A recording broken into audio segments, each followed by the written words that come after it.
You know, there were so many stops of young African American men between the ages of 14 and 24 last year, that there were more stops than there are African American men in the whole population of New York City. It's crazy. And in addition to having to tell your son, you know, you have to behave yourself, you know, at home and when you're out in public.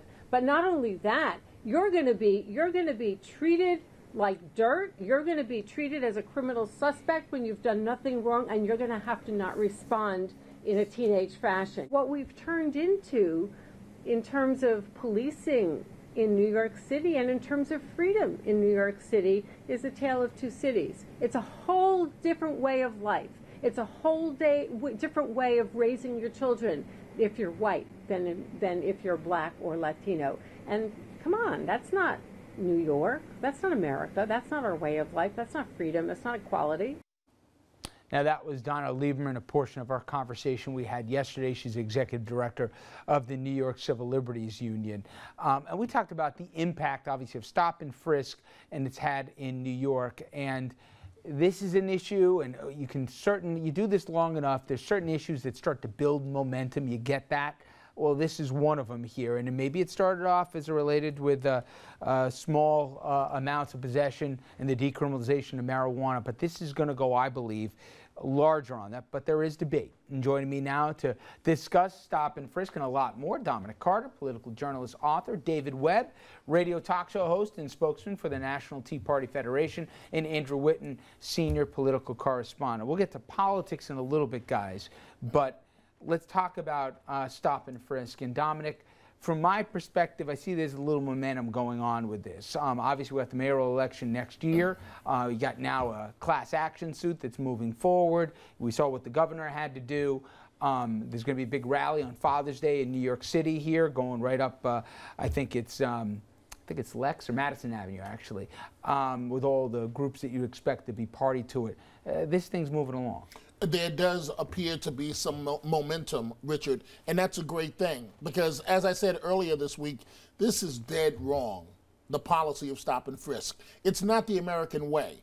You can't pick one segment of a group, in this case defined as African American and Latino males, and say, you're the bad guy. Now, I know what the stats show as far as who's committing crime and so on, the majority, but you can't assume that every black person you encounter, law enforcement, every Latino is a bad guy. David, when we just showed a piece here where we showed a kid, done nothing wrong, no criminal record, he's already been stopped and frisked 5 times, and his perception of the cops now, a lot different than when he was a young teenager.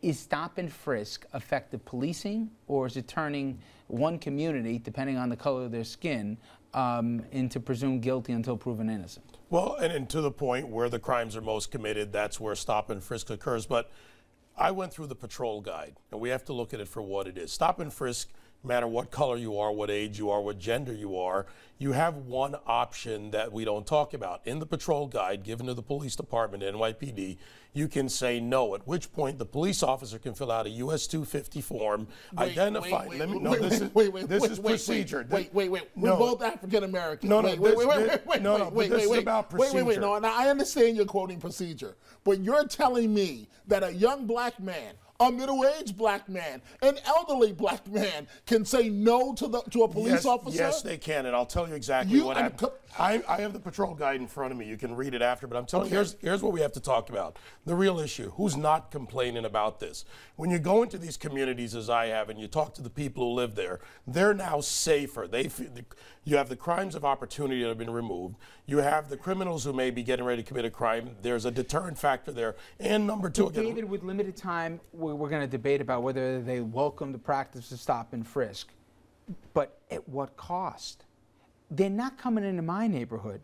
And they're not patting my kid up against the wall and patting him down. Because in your neighborhood, there may be a lower crime rate. But 90% of these guys David, are clear. that's the only reason that it's a lower crime rate. Do you really believe? No, it's not the only reason, because I'm not looking. Do you have children? Do you have children? No, I don't. But I'll tell you what I'm not looking for is there's not a one or the other answer when it comes to policing.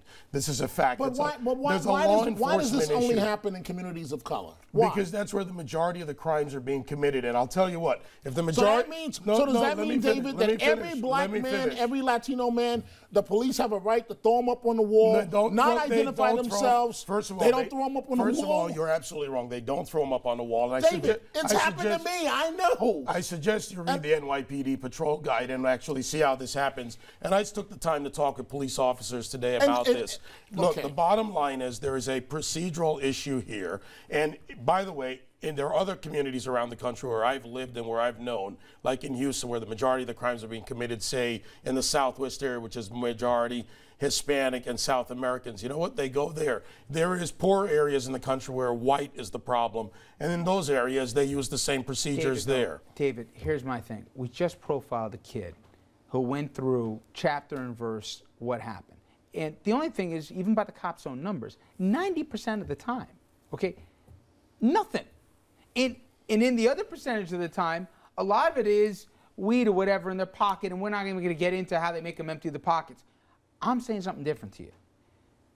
If they're going to make you spread them, in effect, for walking down the street because you're moving furtively, and no one's been able to define that for me if we want to go through the procedure, and certainly what the lawsuit and what the judge had to say, I just don't get how that is constitutional in America. Well, you have a right to privacy. Yes, and your Fourth Amendment, an expectation here. Actually, your Fourth Amendment rights are protected in this procedure, and I'm telling you that's a fact. Because again, there are a couple of things. The officer has to have some suspicion, reasonable suspicion. But this much I do know.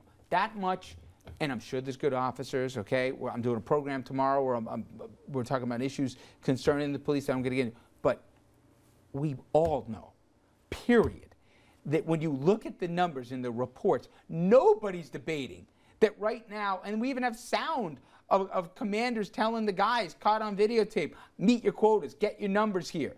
This is not a procedure issue. They're making the guys put their hands up if they don't look the right way. Right, but you also don't paint the entire police force based on, you can find examples anywhere, and you're right, it happened of good and bad. times in a year. And how many people are in New York City alone? 14 million. And when you talk about the size and scope of the city, with a 35,000 force, 35,000 police officers on the force, you're talking about a huge area. So I understand the concerns, and I don't want. Let me finish. I don't want racial profiling, but that's not what this is. Do you really believe what you're saying about stopping? Yes, yes, I do. Honestly believe that? Yes, I do, and it's backed up by the numbers. It's backed up by the reduction in crime. Up to 40% in some areas. There's a reduction in crime. You're telling me that a young black male has rights when they're up against a wall with a New York City police officer? Yes. Or Philadelphia or any other city? You know what? In Philadelphia, perfect example, where they actually started going after stop and frisk, the crime rate went up 10%. This issue right now has come to light because Governor Cuomo wants a line of delineation between burning marijuana. I'm going to book the next step. We're going to keep this conversation going. Keep it down, Andrew.